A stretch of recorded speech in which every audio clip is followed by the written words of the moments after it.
함께 읽도록 하겠습니다. 그 후에 애굽 왕의 술 맡은 자와 떡 굽는 자가 그들의 주인 애굽 왕에게 범죄한지라.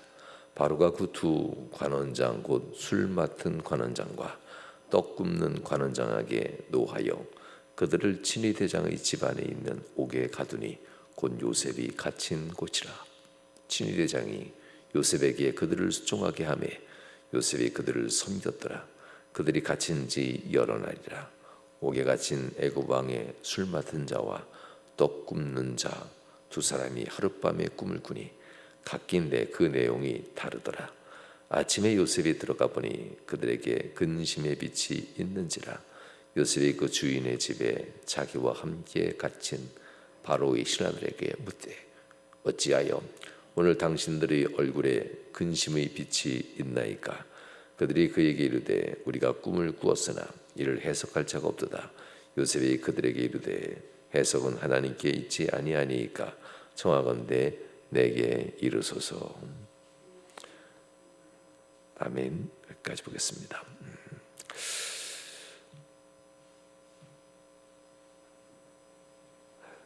오늘 말씀 속에서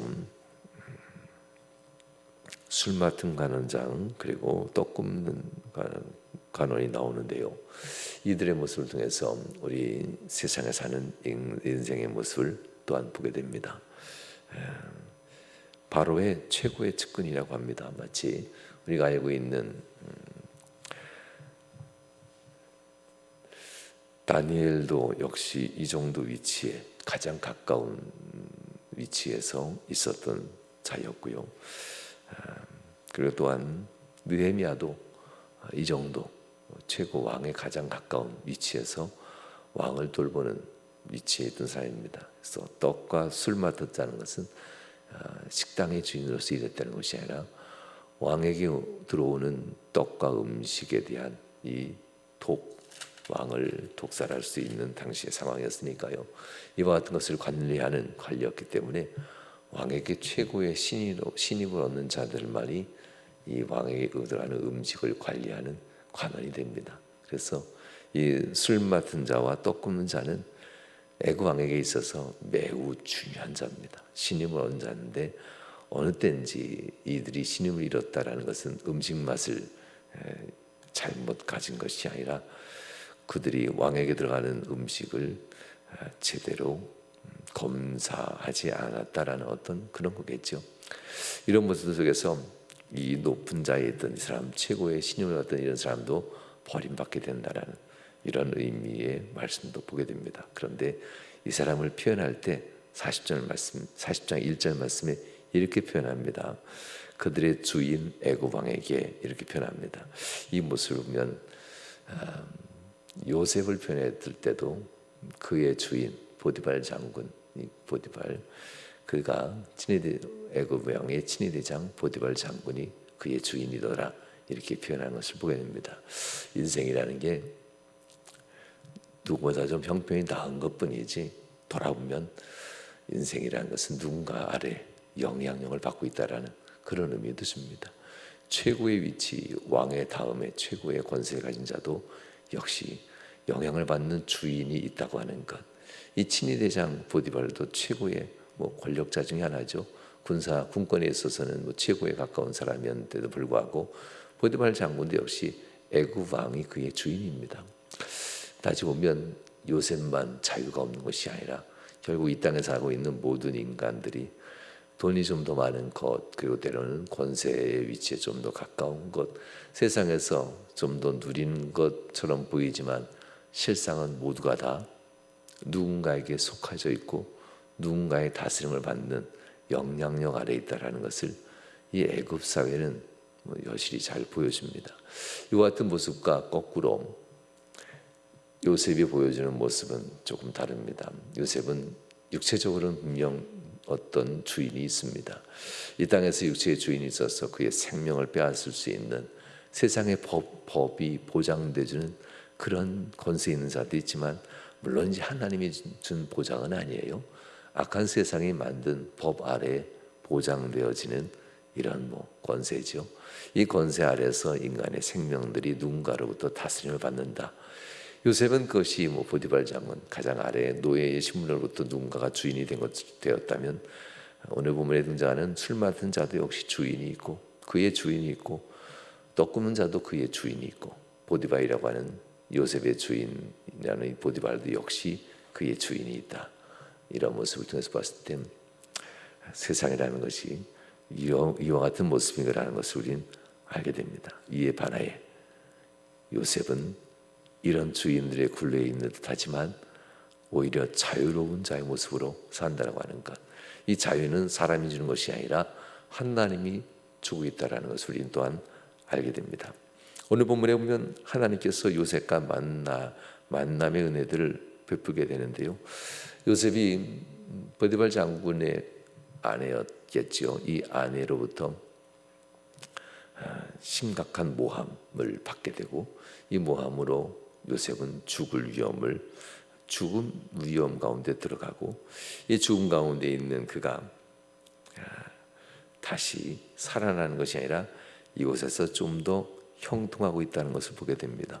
옥에 갇힌 요셉에게 그 옥의 관원장, 옥을 맡은 관원장이 간수장이라고 하죠.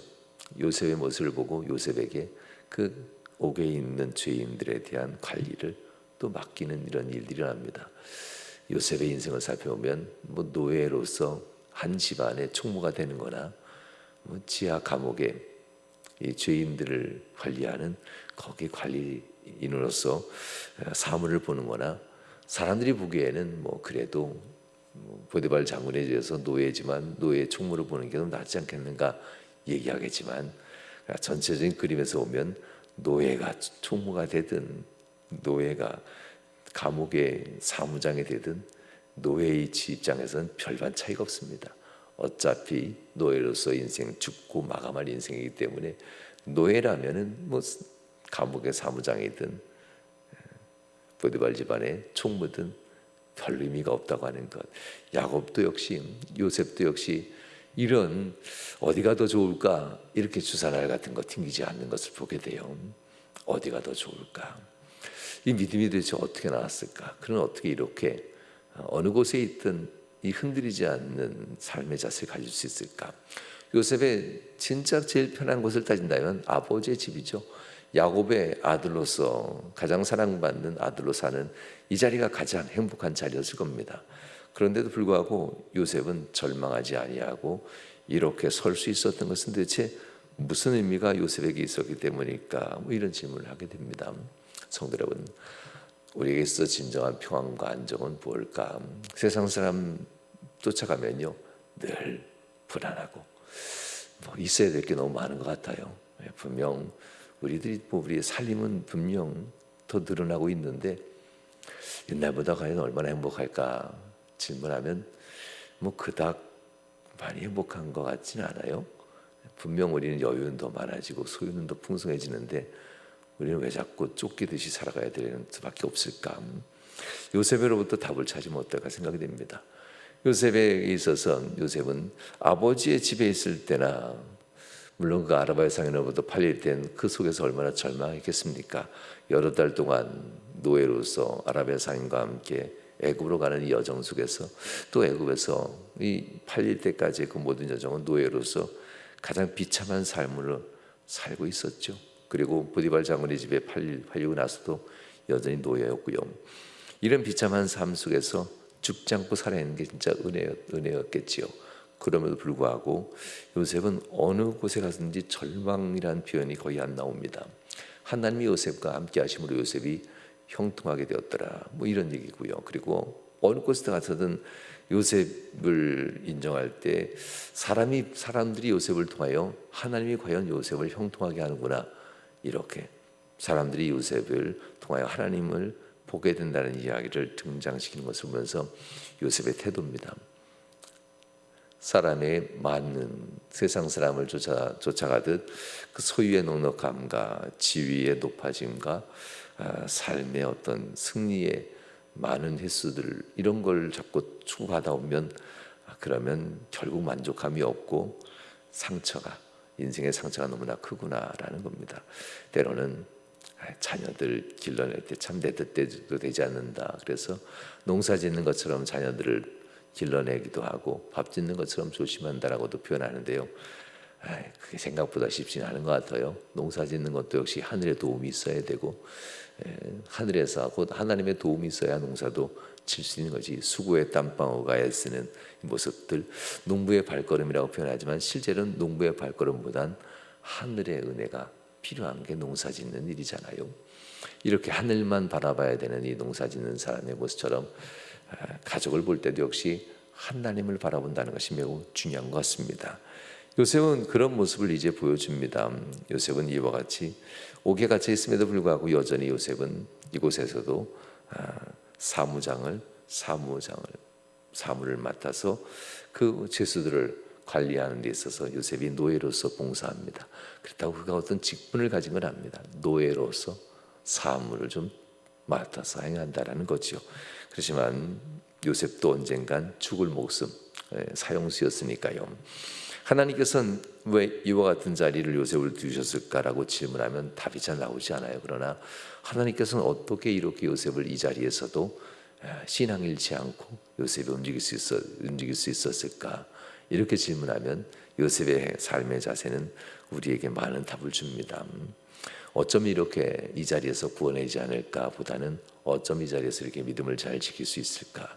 이 질문하면서 요셉을 보게 된다면 많은 은혜가 있을 겁니다.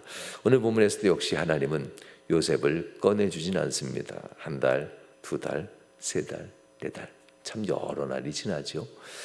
이런 가운데도 요셉은 이곳에서 아무리 낮아도 노예이고 아무리 낮아도 그저 노예로서 일을 좀 더 하는 것 뿐이잖아요. 이런 모습 속에서도 하나님 앞에 요셉은 형통하는 자, 하나님이 함께하는 자, 범사의 하나님이 요셉과 함께하는 자. 첫 번째 요셉의 이야기를 할 때도 그렇다면 벌써 건져주셨어야죠, 이렇게 표현했잖아요. 세상적인 시각에 익숙한 그리스도인의 눈에서는 왜 하나님은 요셉을 안 건져주실까 이렇게 질문할 겁니다. 그러나 경건한 자의 눈으로 보게 된다면 하나님의 섭리는 뭘까? 그 안에서 요셉은 어떻게 승리하고 있을까? 이렇게 보게 된다고도 말씀을 드렸습니다. 요셉과 함께하는 하나님, 범사에 형통하게 하시는 하나님, 경건한 자의 눈으로 보며 이 옥에서도 역시 믿음의 만족, 신앙의 만족을 가지고 살 수 있었던 요셉의 이 신앙이라면 세상에서 어떤 어려움과 고난 속에서도 결국 믿음을 갖는다면, 이 믿음을 우리가 소유한다면 다 이겨낼 수 있지 않겠는가, 이런 질문하는 말씀이기도 합니다. 세상에 아무리 힘들고 어려운 일이 할지라도 요셉만 하겠는가라는 질문을 하게 되고요. 요셉은 그 속에서도 쓰러지지 아니하고 하나님 붙들고 항상 굳건하게 견뎌내고 있는 이 모습을, 더 나아가 형통하는 모습까지 보여주는 이 요셉의 모습은 결국 예배자와 기도자의 모습입니다. 하나님을 가장 확실하게 세상에 보일 수 있는 것은요, 하나님을 예배하는 자입니다. 예배하는 자의 가장 완벽한 것은 늘 말씀드리지만 시간과 장소가 구별되면 이건 세상에서 둘도 없이 그리스도인 맞습니다. 시간과 장소를 구별하지 못하면 우습게 보이는 그리스도인이 돼요. 하나님 앞에 정해둔 시간이 왔다 갔다 하면 얘는 아무 때나 이렇게 하네, 이렇게 세상은 봅니다. 세상에서도 이와 같이 하나님 앞에 정해진 시간과 장소, 그리고 구별된 이 예배와 기도, 이것이 있을 때 하나님 믿는 사람이구나. 유혹도 시험도 많습니다. 꼭 그때만 교회 가야 되냐? 하나님은 어디도 계시는데 꼭 그때만 해야 되냐? 하나님은 어디든 예배 다 받으시는데 너희도 그렇게 얘기하지 않냐 하면서 그 구별되는 거에 대해서 세상은 참 유혹을 많이 하고 시련을 많이 줍니다. 그럼에도 불구하고 이것을 구별하기 시작하면 세상은 과연 예수 믿는 사람이네, 이렇게 하려고 인정하는 것을 보게 됩니다. 요셉이 범사에 형통한 것을 사람들이 봤고 인정했다는 것은 하나님 앞에 이것을 구별할 줄 알았기 때문에 그들은 과연 우리가 좀 다르다라고 인정해 줬다는 겁니다. 오늘 말씀에서 요셉은 결국 이 사람들을 만나고 이들이 요셉의 말에 경청하게 된다는 것을 얘기합니다. 이 감옥의 간수도 요셉의 말에 경청하게 되고, 이 요셉이 있는 이 감옥으로 떡 맡은 관원과 술 맡은 관원이 들어왔을 때도 보디발 장군이 곧 친위 대장이라고 하죠. 이가 요셉에게 그들을 좀 돌보도록 하는 것. 뭐 누구보다도 그들을 돌볼 수 있는 사람은 요셉이 적임자였으니까요. 요셉이 비록 그의 아내로부터 모함을 받고 친위 대장 보디발이 그의 지하 감옥의 살인자의 사형수의 감옥에 요셉을 가뒀다 할지라도 요셉만큼 누군가를 돌보는데 가장 뛰어난 사람은 없다는 것은 이 친위 대장 보디발 장군도 아니까요. 그러니 이 지하 감옥에서 요셉에게 명령한 겁니다. 그들을 보살피라. 이와 같은 모습들 속에서 어디 있든 결국 사람에게 잘 보이는 자가 아니라 하나님 앞에서 신실한 신앙을 가진 자가 하나님 앞에서뿐만 아니라 사람 앞에서도 역시 인정받게 된다는 이런 이야기가 본문의 말씀이기도 합니다. 요셉이 그들을 수중 들고 있었는데 그들의 삶을 살필 수 있다는 것도 또한 대단한 은혜인 것 같습니다. 요셉이 맡은 이 직분을 잘 감당한다는 겁니다. 요셉은 분명 죽음을 눈앞에 둔 사형수입니다. 그럼에도 불구하고 이 두 사람에 대한 이 살핌에 대한 명령을 잘 수행합니다. 얼마나 미혹했어요. 자기 말을 믿어주지 않는 보디발 장군. 그의 아내의 모함인 것을 버젓이 알면서도 아내의 뜻에 따라서 자기를 지하 감옥에 가두고 사형수로서 죽음을 예약되어 있는 자로 이 요셉을 버려버린 자기의 주인이었던 보디발입니다. 이 장군에게 요셉은 그렇게 좋은 감정을 두면 안 됩니다. 원래는 세상적이라면 어차피 죽을 건데 이 사람 말 들을 필요 있나요? 그냥 노예로서 사는 것보단 빨리 인생 마무리하는 게 더 나을지도 모릅니다. 그럼에도 불구하고 요셉은 왜 친위 대장인 보디발 장군의 말을 듣고 그 말에 순종했을까? 이것은 곧 하나님입니다. 하나님이 요셉에 향한 뜻이 있다는 것을 요셉은 이미 알고 있었고 요셉에게 주신 은혜를 요셉은 붙잡고 있었기 때문에 그래서 친위 대장이 명령한 것을 그대로 받아줬고 4절 말씀 그들을 수종하였다. 그리고 요셉이 그들을 섬겼더라. 그리고 그들이 여러 날 갇혀져 있었더라 라고 하면서 어느 날 그들의 태도가 바뀌는데 이 두 사람이 보니 이 두 사람의 태도가 좀 다른데 그날 전날 꿈을 꾸었더라라는 이런 얘기를 합니다. 그들이 꾼 꿈이 너무나도 명확하고 뭔가 의미하는 예지몽이라고 하죠. 뭔가 의미하는 바가 있는데 이 두 사람이 이게 과연 무슨 뜻일까? 살 것인가 죽을 것인가까지 근심할 만한 그런 예지몽을 갖게 됩니다. 근데 누군가 해석해 줘야 되는데 이 감옥에서 자기의 꿈을 해석할 자가 없었다. 우린 출애굽기에 보면 제사장들이 마치 박수무당처럼 그런 마술을 부리는 걸 보게 됩니다. 당시 애국에서는 이런 꿈에 대한 것들을 예지몽이라 해서 많은 이런 술사들이 꿈을 해석해 줍니다. 그리고 인생을 해석해 주는 일들이 있었습니다. 그런데 이 감옥에서는 누구에게도 물어볼 수 없으니 나가기만 한다면 이 꿈이 내 인생에서 어떠한 유력한 것인가를 누군가가 해석해 줄 텐데 정말 답답했겠죠. 술 맡은 자와 이 떡 굽는 것을 맡은 자가 과연 이것이 무슨 뜻일까 근심하고 있던 차에 요셉이 7절 말씀에 이렇게 봅니다. 6절 7절 보면 아침에 요셉이 들어가 보니 그들에게 근심의 빛이 있는지라. 요셉이 그 주인의 집에 자기와 함께 갇힌 바로의 신하들에게 묻되 어찌하여 오늘 당신들의 얼굴에 근심의 빛이 있나이까 얘기합니다. 이들의 꿈입니다. 과연 살 꿈인지 죽을 꿈인지 누군가 해석할 자가 없어서 근심한다라는 이런 얘기입니다. 요셉의 태도가 여기서도 다시 한번 나옵니다.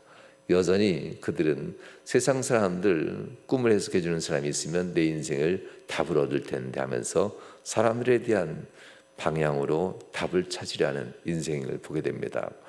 그러면서 8절 말씀 요셉은 사람이 아닌 방향이 분명합니다. 그들이 그에게 이르되 우리가 꿈을 꾸었으나 이를 해석할 자가 없도다. 이렇게 세상을 의지할 때 요셉은 이렇게 답하죠.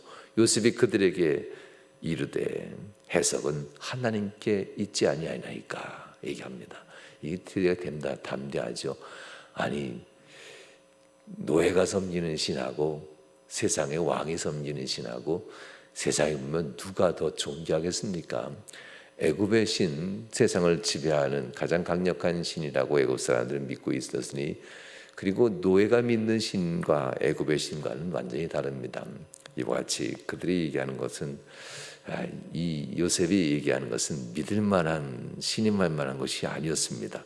그럼에도 불구하고 요셉은 담대하게 얘기합니다. 당당하죠.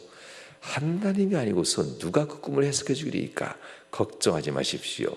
하나님이 있지 않습니까? 청하건대 내게 이르소서.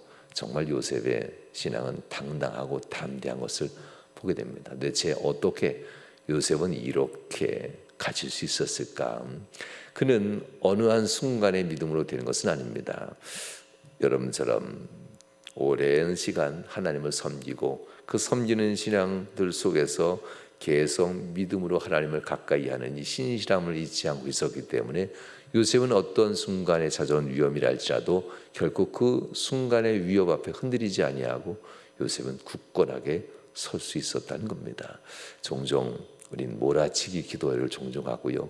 어려우면 그때부터 오늘부터 1일 하면서 예배자의 정성을 다하려고 하는데요. 할 수 있습니다. 그러나 상당히 버겁고 어려울 겁니다.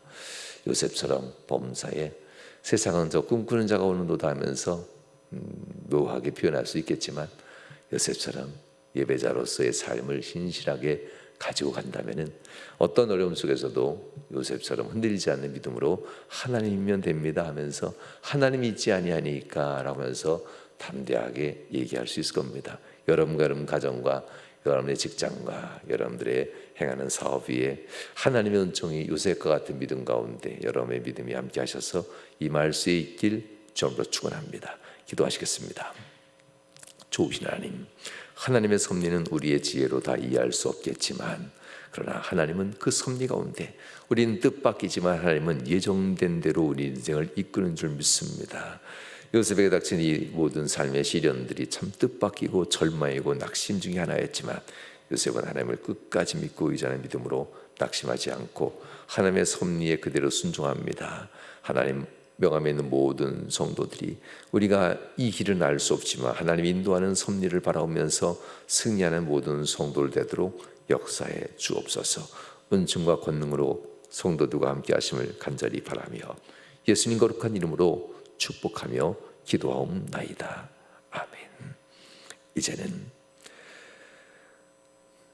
우리를 극진히 사랑하시는 아버지 하나님의 그 크신 은혜와 우리를 위해서 십자가에서 물과 피를 다 쏟으시며 생명까지 내주신 예수 그리스도의 그 크신 사랑하십니다.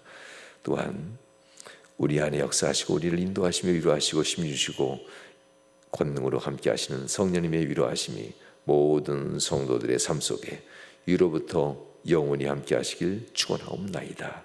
아멘.